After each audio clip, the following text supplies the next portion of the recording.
Hey, welcome to a Physionic video. Today we're going to be answering the question of what are the negatives of taking a multivitamin.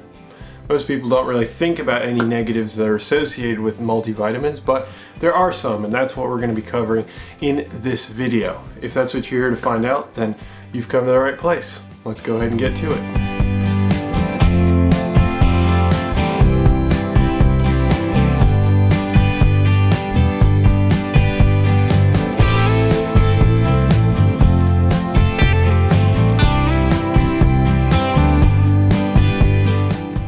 Okay, so there are three negatives that I'm going to point out.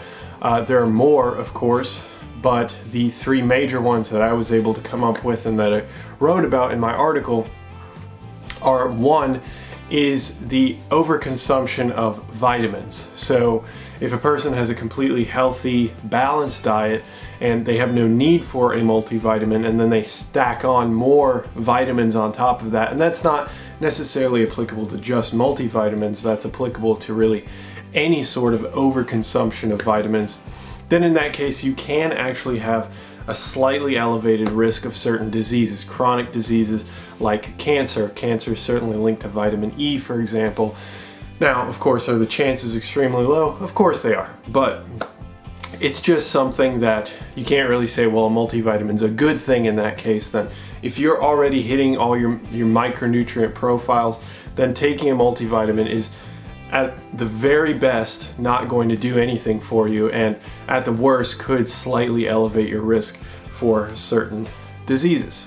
The second point is absorption, or the bioavailability of certain nutrients.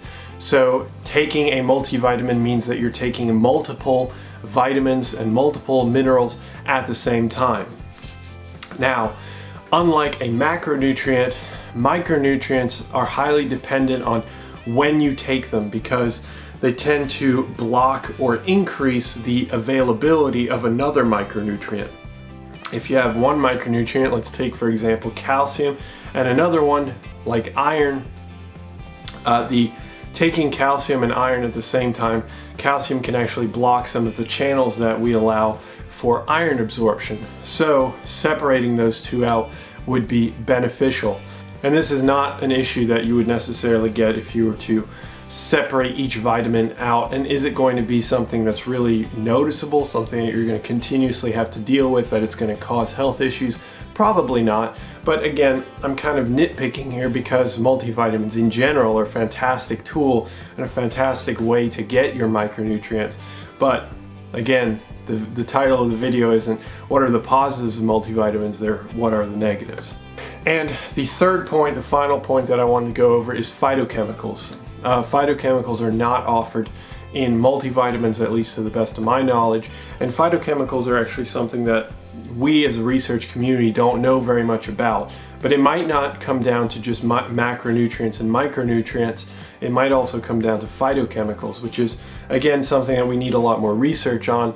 But the little evidence that we do have seems to show that phytochemicals are actually very important for our health as well, or at least have a small contribution to our health. So excluding that and just relying solely on a multivitamin can actually lead to a deficiency in some of those phytochemicals.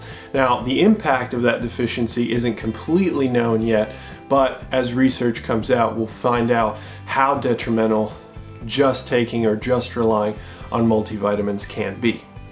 So those are the three reasons that I wanted to point out in this video, and of course you can check out my article, which is linked below. And aside from that, I guess that's it. Feel free to subscribe if you found the video informative, and I will see you in the next one. See ya.